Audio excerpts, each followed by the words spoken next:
자, 여러분 안녕하셨어요? 오늘의 김종덕의 사상체질 이야기입니다. 어떤 분이 그러세요. 아, 사상체질 이야기인데 무슨 사상 얘기는, 체질 얘기는 안 하고 맨날 스페인 독감만 떠드냐고. 맞아요. 뭐 저도 인정합니다. 근데 지금 이제 제 전공은 사실 뭐 사상체질이죠, 당연히. 뭐 그런데 지금 이 시국이 코로나하고 우한폐렴 시국이 정상적인 때는 아니잖아요. 정상적이지 않으니까 해외여행도 못 가요. 그죠? 함부로 뭐 결혼식도 함부로 뭐 맘 놓고 못 해요. 이 비정상적인 때는 거기 상을 해야 됩니다. 그래서 더군다나 지금 많은 분들이 우한폐렴, 즉 코로나로 고생을 하시잖아요. 그러니까 그거에 뭔가 좀 도움을 주고자, 지혜를 얻고자 100년 전에 똑같은 패턴을 겪습니다. 증상, 패턴, 사회적 현상 뭐 똑같지는 않지만 거의 비슷합니다. 그래서 100년 전의 상을 쭉 공부를 하면서 거기서 나오는 지혜로 우리가 살아가는데 훨씬 도움이 되면은 그게 자체도 그 의학이다 라고 생각합니다. 사람을 좋게 만들잖아요. 그러니까 그런 의도로 특히 사상체질도 뭐 체질이지만 넓게 봐서는 한의학이 있고 인간 상대잖아요. 그러니까 인간의 사회를 좋게 한다. 그런 의미로 모든 사람의 도움을 주기 위해서 스페인 독감을 주죠. 더구나 이거 아무도 번역이 안 됐었어요. 제가 처음 지금 번역하다 보니까 가끔 오타도 나 저도 막 헤맵니다만 이게 의미가 있다고 보는 겁니다. 그런 식으로 이해 양해 부탁드리겠습니다. 너무 그러지 마세요. 아유, 왜 사상체질인데 왜 스페인 독감을 하냐고 가끔 그런 어떤 질문을 좀 하시고 또 가끔 그런 말씀을 해주셔서 하는데 그건 양해 부탁드리고, 만약에 우한폐렴이 끝났다 그러면 당연히 본래 정상적으로 가죠. 근데 지금 비정상적이니까 저도 비정상으로 합니다. 양해 부탁드리겠습니다. 자, 100년 전 1월 21일 상황입니다. 9호반은 이제 당시에 그 1919년 12월 24일 날 결성이 돼서 경성시내 서울 사대문 안에 그 빈민자들이나 아픈 사람 가가 방문, 호별 방문해서 치료를 하던 그 9호반입니다. 근데 이제 1월이 들어와서 많이 좀 좋아졌어요. 경성의 상황들이. 그러니까 이제 좀 여유가 생기니까 지방을 보내자. 서울에 있는 사람들을. 서울에 있는 9호반을 보내자. 이런 논의입니다. 지난 시간에도 잠깐 언급이 나왔습니다만, 구체적인 보도가 신문 보도가 나온 겁니다. 이제 먼저 경과를 좀 보면요. 1920년 들어와서 그 서울은 조금 줄어든 2차 대유행이. 그리고 지방은 계속 번집니다. 대구, 평양 이런 식으로. 부산 뭐 이거 계속 번지니까 어떻게 하겠어요? 야, 그럼 이제 서울은 좀 줄고 지방은 계속 가니까 지방을 보내자. 라는 논의가 당연히 나올 수밖에 없죠. 그러니까 그런 이제 연장선에서 이런 신문 보도가 난 거다. 라고 보면 됩니다.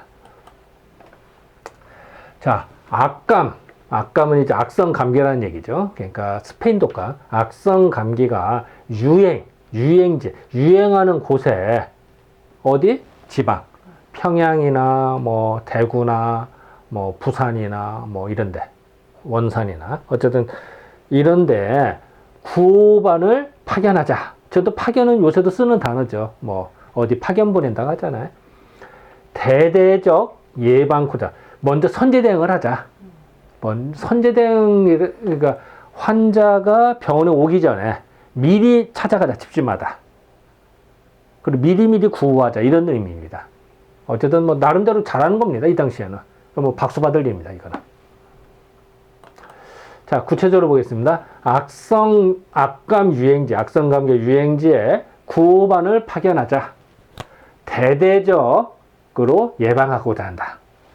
경성분해 이제 서울 시내라는 뜻입니다. 서울 시내의 유행성 감모는 점점, 스페인 독감은 점점 침식은 없어지는 건데 이제 줄어드는 모양이나, 서울은 줄어드나 각 지방에서는 오히려 더 창궐하면 더 번지는 것 같다. 항상 이래요.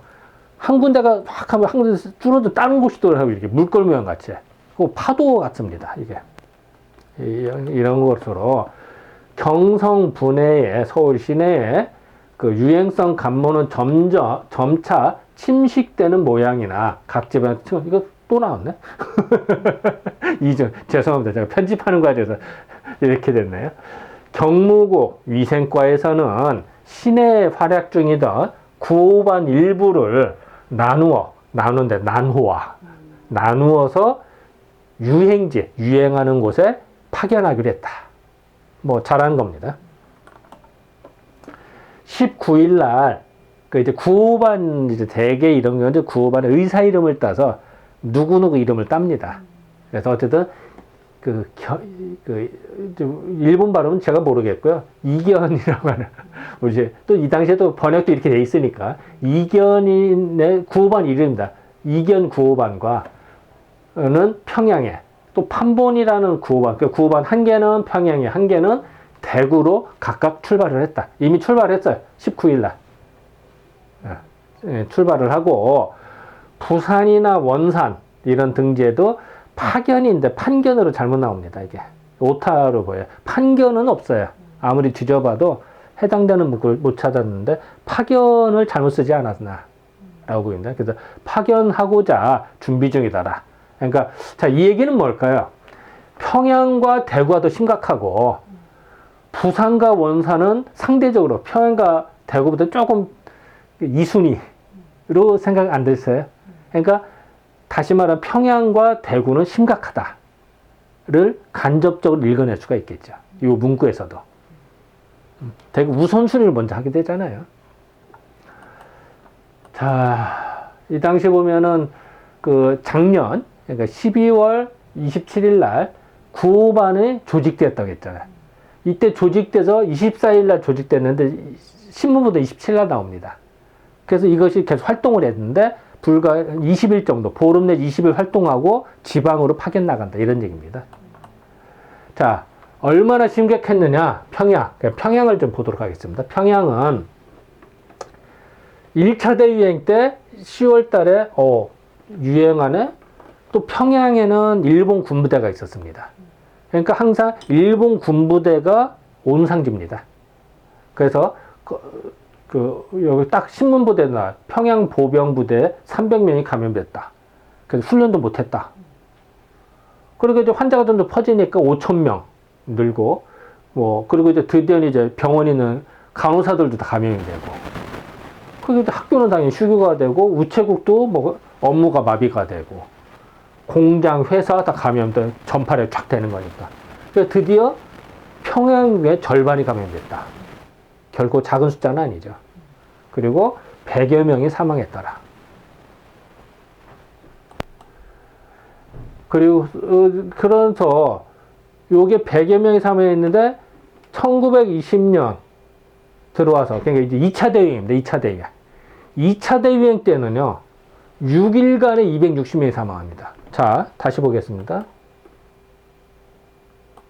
자, 이건 1차 대유행 때 100여 명이 사망하죠. 평양에서. 근데 2차 대유행 때는 어떠냐? 6일 만에 260명. 자, 1차 대유행보다 몇 배잖아요. 그것도 6일 만에.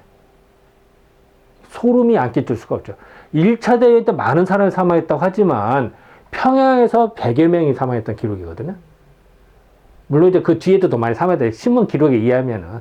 근데 며칠 새 260명이 사망하고, 또 유명 인사들이 계속 사망하고, 드디어 하루에 6명씩, 그다음에 10명씩. 이렇게 늘어나니까 어떻게 하겠어요? 당연히 구호반을 여기도 보내자라는 말이 나오겠죠. 그래서 2차 대유행 때가 보면은 더 독성이 강해요. 걸렸다면 사망합니다. 이게 이제 참 연구에서 많이 누락됐다는 게, 이런 논문도 없고요, 현재. 그래서 제가 계속 번역을 해가면서 이런 걸 이제 보충을 해서 계속 논문 쓰고 있는데요. 어쨌든 이렇습니다. 자, 이제 대구는 어떠냐? 그러니까 이제 평양은 보냈고, 이제 대구는 어떠냐? 10월 달에 유행하고 학생 감염자가 늘었다 줄었다 하고, 누적 환자가 5,000명? 그런데 사망자 11명이에요. 그런데 불과 한 달 뒤에 누적 환자가 9,000명으로 듭니다. 2배로 더블로 들죠. 5,000명에서 9,000명으로, 그죠? 물론 9,600이지만, 뭐, 주먹으로 따져도 대충 따블이 되잖아요? 근데 사망자는 11명 따블이 아니라 따따블이 몇 배예요? 20배입니다, 20배. 11명이 190, 거의 20배. 이거는 따따블이 아니죠. 상당한 겁니다. 자, 이걸 봐서도 상당히 힘들었다. 많이 사망했다. 193명. 뭐, 이런 얘기. 이제 1차 대유행 얘기입니다.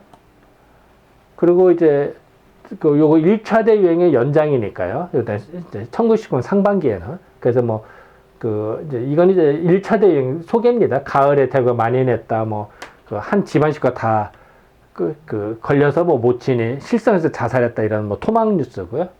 자, 2차 대유행을 보겠습니다. 이거 2차 대유행입니다.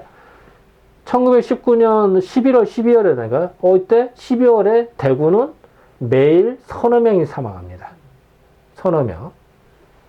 그리고 특징 중에 하나가 1월달 기사에 딱 이런 게 나와요. 발병된 지 하루나 이틀, 3일 만에 사망하더라. 급속도로. 그러더니 세너 명이 죽다가 이제는 10명씩 죽는 거야. 15명 죽거나. 그럼 환자 수를 봅시다. 500명 환자인데 매일 10명씩 얼마나. 그리고 반면에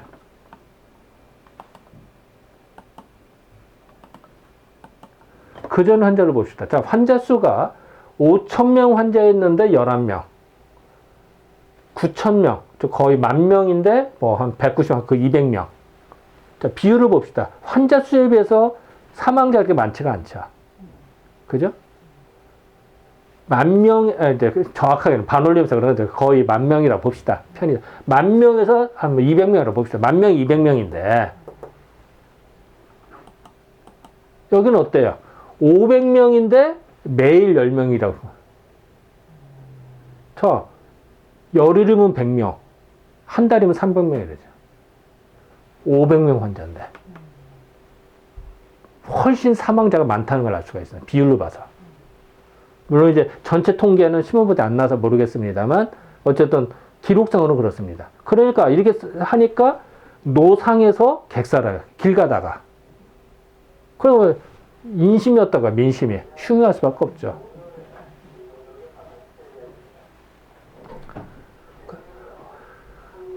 이제 그러니까 당연히 구호반을 대구로 파견할 수밖에 없어요. 이렇게 흉흉하니까.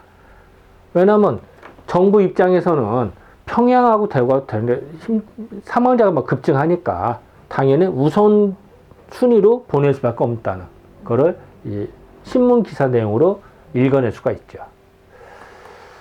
그래서 뭐 물론 사진은 요새 사진입니다만 이렇게 119 적십자 부대가 빨리 가듯이 지방으로 보내는 겁니다. 뭐 이제 상징적으로 얘기하는 거죠. 어쨌든 지금부터 좀 이럴 겁니다.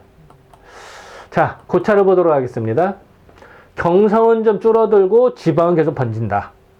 서울에서 평양, 대구, 부산, 원산 이런 식으로 번지더라. 특히 평양과 대구는 더 심하니까 구호반을 1차로 보내고, 부산하고 원천은 상대적으로 여기는 조금 여기도 심하지만 그래도 상대적으로 좀 덜하니까 여기는 2차 예정, 1차, 2차 이렇게 나눠서 보낸다. 나름대로. 그래서 이 얘기는 뭐냐, 여기서 생각할 때는 서울 시내에 구호반을 조직해서 했더니 종식이 빨리 됐다라고 판단을 하는 거죠. 그리고 이건 잘하는 겁니다. 근데 사실 구호반을 보내서 서울이 줄어드는 게 아니라, 경선이 줄어드는 게 아니라 그 때가 그럴 때였어요. 이제 줄어드는 때에 마침 구호반을 뒤늦게 결성이 된 거죠, 사실은. 그래서 구호반의 효과를 봤다고 생각을 하는 거죠. 그래서 효과도 있고요, 사실은. 그러니까 그거를 당연히 조기 치료, 빨리 치료, 찾아가서 치료하는 게 좋구나 인식을 해서 지방까지 보내자라고 판단이 됩니다. 자, 지금까지 1월 21일에 대한 100년 전 상황을 살펴보았습니다. 네, 감사합니다.